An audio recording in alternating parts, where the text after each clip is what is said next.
77 साल पहले दुनिया को जिस विनाश से दो चार होना पड़ा था, दुनिया को वो विभीषिका फिर देखने को मिल रही है। यूक्रेन के खिलाफ व्लादिमीर पुतिन का अगला प्लान आखिर क्या है? टीवी पर एक्सपोज ये हो चुका है।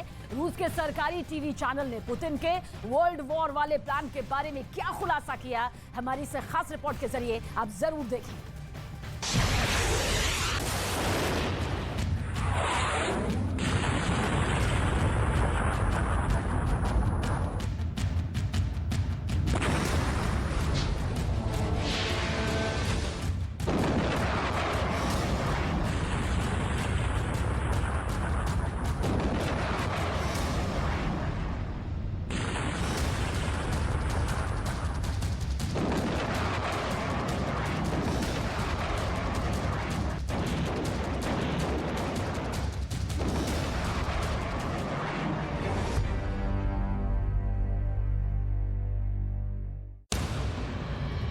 महायुद्ध में आपने अब तक कई धमाके देखे होंगे।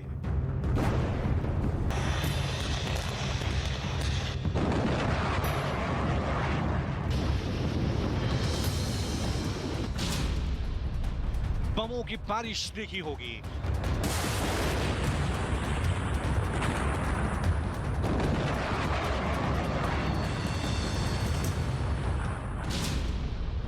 मिसाइलों की मार देखी।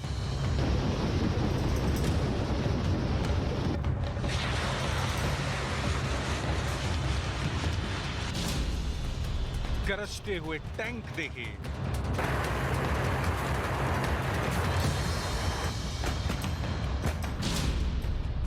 फाइटर प्लेन के एयर स्ट्राइक देखे।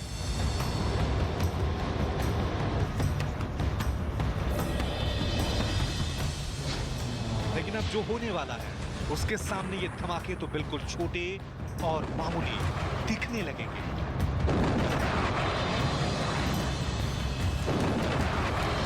क्योंकि अब तक जो हुआ वो तो युद्ध का एकमात्र ट्रेलर था। रूस जो अब करने जा रहा है उससे यूक्रेन की शामत आनी तय समझिए।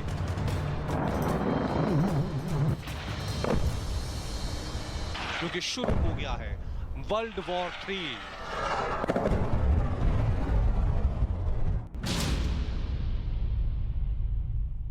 Спецоперацию России на Украине, то, во что это вылилось, уже смело можно называть, не лукавя, Третьей мировой войной. Совершенно точно. Мы прямо сейчас... रूस के सरकारी टीवी चैनल के एंकरों की बातों को सुना आपने। विश्व युद्ध की शुरुआत हो चुकी है। अब न कीव बचेगा न खार्किव।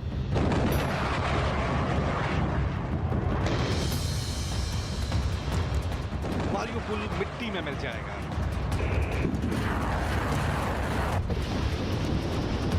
चर्निव में ज़ेलेंस्की कोई नई चाल नहीं चल पाएंगे।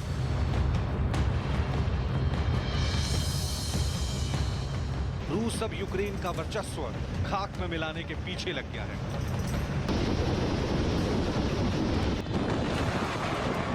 वजह है यूक्रेन का रूस पर यह हमला।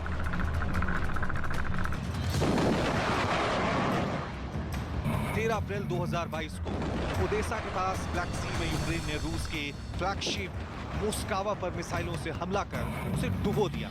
इससे रूस तिलमिला गया, बौखला गया है। क्योंकि इस वॉरशिप को ब्लैक सी में रूसी सेना का कमांड शिप कहा जाता था। ये रूस के सबसे बड़े वॉरशिप में से एक है। परमाणु हथियारों से लैस था। घातक वॉरशिप मस्कोवा पर 512 क्रू मेंबर सवार थे, जिनमें से मात्र 58 क्रू मेंबरों को ही बचाया जा सका। युद्धपोत का टॉप एडमिरल भी गिरफ्तार किया गया है।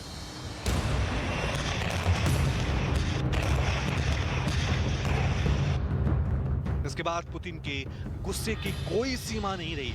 इसकी एक झलक रूस के सरकारी टीवी चैनल पर देखी जा सकती है। Спецоперацию России на Украине, то, во что это вылилось, уже смело можно называть, не лукавя, Третьей мировой войной. Совершенно точно. Мы прямо сейчас сражаемся, если не с НАТО, то уж точно с инфраструктурой НАТО. И это тоже надо осознавать. Соединенными Штатами Америки. Круглосуточно они по железной дороге поставляют оружие круглосуточно по земле из Польши поставляют оружие. В этом смысле, конечно, не шутка, что надо очень серьезно подумать об уничтожении железнодорожных узлов. Там, конечно, вопросики, они все едут и едут, я имею в виду лидеры. Но лидеров надо предупредить, пусть дома сидят. रूस के सरकारी टीवी चैनल पर जो बात की जा रही है वो इसलिए भी महत्वपूर्ण है क्योंकि रूस के ये चैनल पुतिन का प्रोपेगेंडा चलाते हैं और रूसी चैनल की ये प्रेजेंटर उसे बढ़ावा देती है।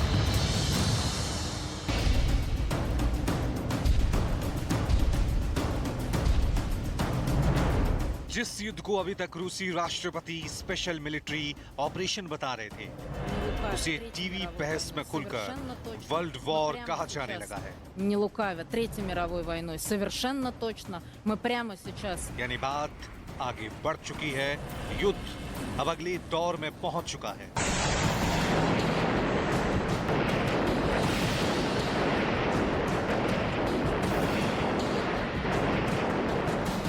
रूस के सरकारी टीवी चैनल के मुताबिक तीसरे विश्व युद्ध की शुरुआत हो चुकी है।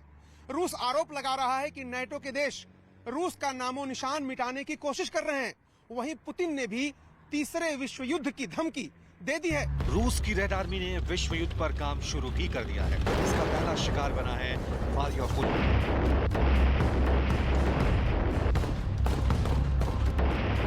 जहां दिन हो या रात शहर पर बम और मिसाइलों की लगातार बरसात हो रही है।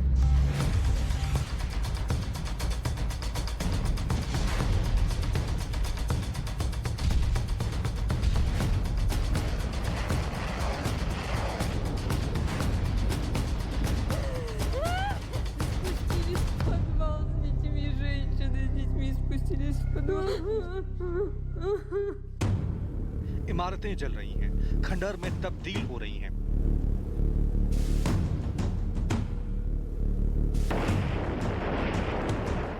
लोगों की चहल पहल से गुलजार रहने वाली मारियोपोल की सड़कों पर शहर की ही टूटी इमारतों का बिखरा मलबा। शहर छोड़कर अपनी जान बचाने के लिए भागते लोग और दहशत के सन्नाटे को तोड़ती मातम मनाते लोगों की सिसकियां ही सुनाई दे रही हैं।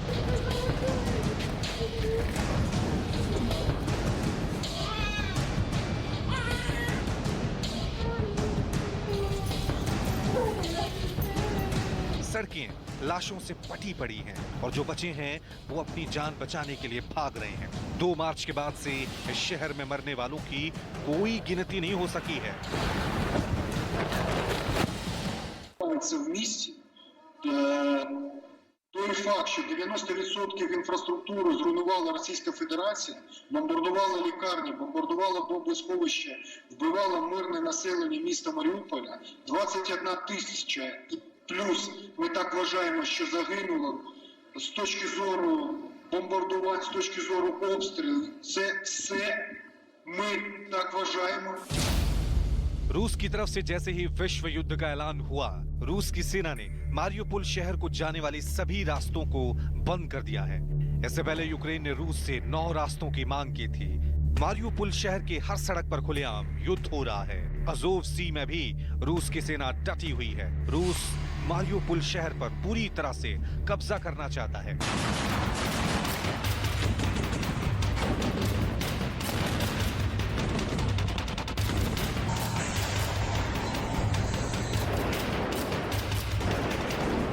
रूस की सेना यूक्रेन की सड़कों पर तबाही का तांडव कर रही है। रूस की सेना बदले की आग में जल रही है, जिसके सामने जो कुछ भी आ रहा है खाक हो जा रहा है।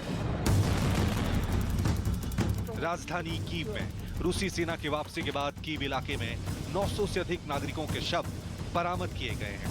शवों को सड़कों पर खुला छोड़ दिया गया था। Було 2 братські могили, якщо можна так сказати. Тобто особа комунальник, який працював до війни в Бучі, він залишився і фактично прохав окупантів дати змогу позабирати тіла людей з вулиць. Він їх хоронив в 2 могилах. Це була перша 40 осіб, друга 57.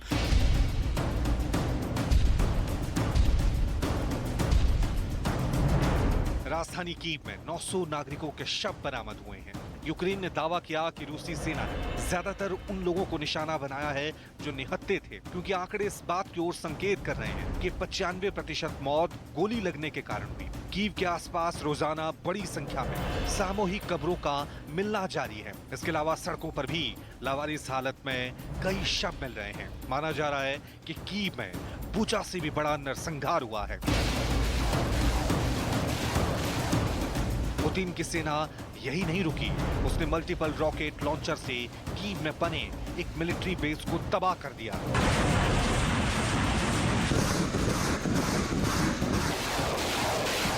और साथ ही उसके साथ बनी एक मिसाइल फैक्ट्री भी अब किसी काम की नहीं रही। कीव के बाहर अप्लायंस बनाने वाली फैक्ट्री को भी रूस ने खासा नुकसान पहुंचाया है। कजारोविच का ये इलाका है, आप देखिए तस्वीरों में कि ये फ्रिज और टीवी बनाने की फैक्ट्री है, लेकिन इसको अपनी सुरक्षित पनाहगाह और इसको बेस बना करके ही पूरे इलाके में उन्होंने अपना ऑपरेशन चलाया था। इसलिए सबसे पहले रॉकेट से जो हमला था वो इसी फैक्ट्री पर हुआ था। तस्वीरें देखिए आप, जली हालत में पूरी तरह से नष्ट हो चुकी ये फैक्ट्री है, जहां कभी टेलीविजन बनता था, फ्रिज बनता था, लेकिन अब इस पूरी फैसिलिटी को उन्होंने नष्ट कर दिया है मिसाइलों के जरिए, रॉकेट के जरिए। और एक ही नहीं, ये जितने भी यहाँ पर इंस्टॉलेशन थे उन सबको नष्ट कर दिया। रूस की तबाही से राजधानी कीव में इंटरनेट सर्विस बंद हो गई है, तो खार्किव शहर में हर तरफ आग ही आग नजर आ रही है। मिकोलीव शहर में भी सैकड़ों लोगों के मारे जाने की खबर है। रूस ने यह भी दावा किया कि उसकी सेना ने यूक्रेन में 30 पोलैंड समर्थित आतंकियों को मार गिराया है।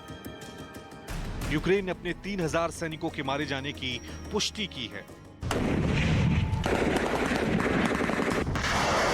वर्ल्ड वॉर की बातें ख्याली बातें नहीं, यूक्रेन ने पुतिन के गुस्से को 7वें आसमान पर पहुंचा दिया है।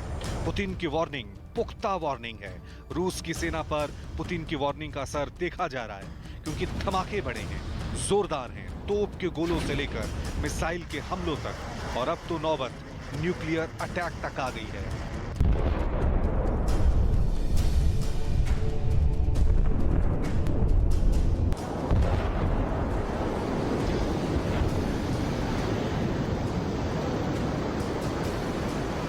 Given the potential desperation of President Putin and the Russian leadership, given the setbacks that they've faced so far militarily, none of us can take lightly the threat posed by a potential resort to tactical nuclear weapons or low-yield nuclear weapons. We don't. While we've seen some rhetorical posturing on the part of the Kremlin about moving to higher nuclear alert levels, so far we haven't seen a lot of practical evidence of the kind of deployments. और यही वजह है कि वोलादिमीर Zelensky ने दुनिया भर के नेताओं से यूक्रेन की मदद करने की अपील की है, क्योंकि रूस और यूक्रेन के बीच सुलह के सारे रास्ते बंद हो गए हैं। Наших військових на полі бою дійсно вагомі, дуже. Історично значні, але ще недостатні, щоб очистити нашу землю від окупантів. Будемо бити їх більше. Санкції проти Росії дуже серйозні, економічно болісні, але ще недостатні, щоб російська воєнна машина залишилась без засобів для існування. खुद ज़ेलेंस्की ने भी अपने कैबिनेट के साथ मीटिंग की, जिसमें खुफिया अधिकारी भी शामिल हुए। ज़ेलेंस्की के मंत्रियों ने जंग के 52 दिन बीत जाने के बाद यूक्रेन के ज्यादातर इलाके तबाह होने की चिंता जाहिर की। जंग की शुरुआत से ही रूस ने यूक्रेन की बड़ी बड़ी फैक्ट्रियों और दफ्तरों को निशाना बनाया, जिसका नतीजा ये हुआ कि यूक्रेन सैन्य के साथ साथ आर्थिक मोर्चे पर भी तबाह होता चला गया। एक अनुमान के मुताबिक यूक्रेन को इस आर्थिक तबाही से पार पाने के लिए, यानी अपने पैरों पर दोबारा खड़े होने के लिए $1 ट्रिलियन मतलब भारतीय रुपयों में करीब 76 लाख करोड़ की जरूरत होगी।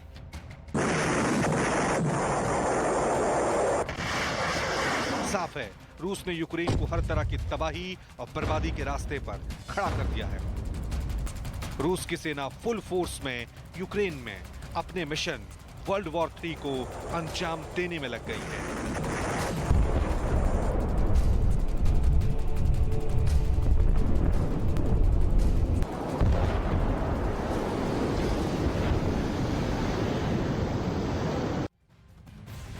तो काला सागर का बादशाह कहे जाने वाले मोस्कवा के ध्वस्त होने से व्लादिमीर पुतिन जाहिर सी बात है सदमे में है और इस युद्धपोत को डुबोने में पश्चिमी ताकतों के हाथ से इनकार भी नहीं किया जा रहा। ऐसे में यूक्रेन युद्ध अब विश्व युद्ध की तरफ बढ़ता दिखाई दे रहा है।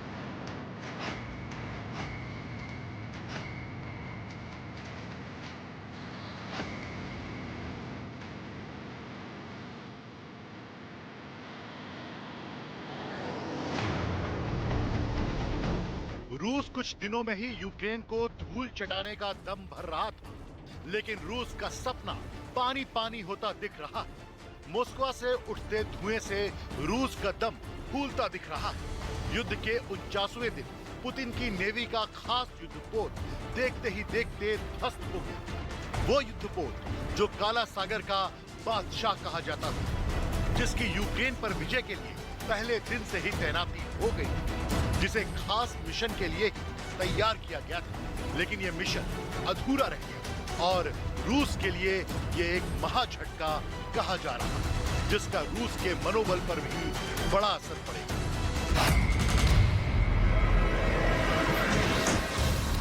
ये युद्धपोत यूक्रेन के खिलाफ रूसी नेवी का नेतृत्व कर रहा था। यूक्रेन की सेना में इसका खौफ 24 फरवरी से ही मॉस्को युद्धपोत चर्चा में आया, जब इस युद्धपोत के कैप्टन ने स्पेक द्वीप के यूक्रेनी सैनिकों को सरेंडर करने को कहा। इनकार करने पर उन्हें मौत के घाट उतार दिया गया। सोवियत संघ के समय बने इस युद्धपोत का हमेशा से दबदबा रहा। 2014 में क्राइमिया पर कब्जे के वक्त ये काला सागर में ही रहा। इस बेड़े से यूक्रेन में कहीं भी मिसाइल दागी जा सकती है। मरियुपोल पर कब्जे में भी इसका अहम रोल था।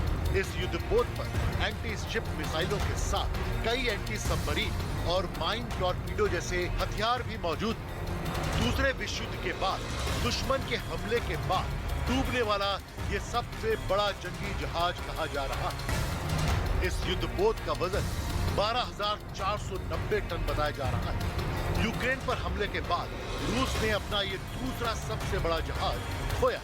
इससे पहले मार्च में यूक्रेन के हमले से सेरेटोल लैंडिंग जहाज बर्दियांस्क के बंदरगाह में बर्बाद हुआ। यूक्रेन का दावा है कि उनके मिसाइल हमले से मॉस्को तबाह हो गया। यूक्रेन ने कहा, हमारी सेना ने देश में बने नेपच्यून मिसाइलों से हमला किया।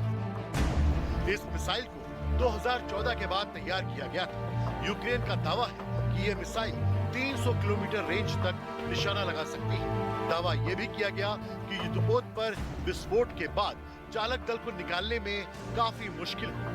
वहीं रूस ने दावा किया कि युद्धपोत में आग लग गई थी। हालांकि आग कैसे लगी ये साफ नहीं हो पाया।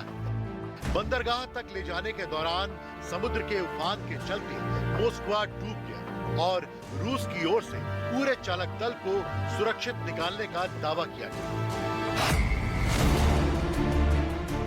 वैसे खबर यह भी आ रही है कि मॉस्को की तबाही में पश्चिमी हथियारों का इस्तेमाल हुआ। कहा जा रहा है कि यूक्रेन को पश्चिमी देशों से ही एंटी एयरक्राफ्ट और एंटी टैंक मिसाइलें मिली हैं। अमेरिका और ब्रिटेन से भारी तादाद में अत्याधुनिक आयुध मिले। रक्षा विशेषज्ञ कह रहे हैं कि ये हमला पश्चिमी हथियारों से ही संभव हो पाया है। मॉस्को युद्धपोत की तबाही की पूरी दुनिया में चर्चा है। इस पुराने युद्धपोत का आधुनिकीकरण करने के बाद 2021 में फिर से मैदान में लौटा था, लेकिन इस युद्धपोत की तबाही के बाद रूस के सैन्य सामानों और काला सागर में रूस की स्थिति पर सवाल उठ रहे हैं। ब्रिटेन का कहना है कि 2 घटनाओं के बाद रूस को अपनी स्थिति की समीक्षा करनी पड़ेगी। माना जा रहा है कि अब पुतिन की सेना काला सागर में और आक्रामक होगी और नए युद्धपोतों की तैनाती भी करेगी। अपना दबदबा कायम करने के लिए रूस बड़े हमले भी कर सकता है। अगर पश्चिमी हथियारों से युद्धपोत पर हमले की पुष्टि होती है तो इस युद्ध को विश्व युद्ध में बदलने से रोकना मुश्किल होगा। वैसे ही पुतिन दुनिया को परमाणु युद्ध की धमकी दे चुके हैं और तो और पश्चिमी देशों ने भी पुतिन की धमकी को गंभीरता से लिया। ऐसे में मॉस्को की तबाही विश्व युद्ध के लिए बड़ी चिंगारी साबित हो सकती है।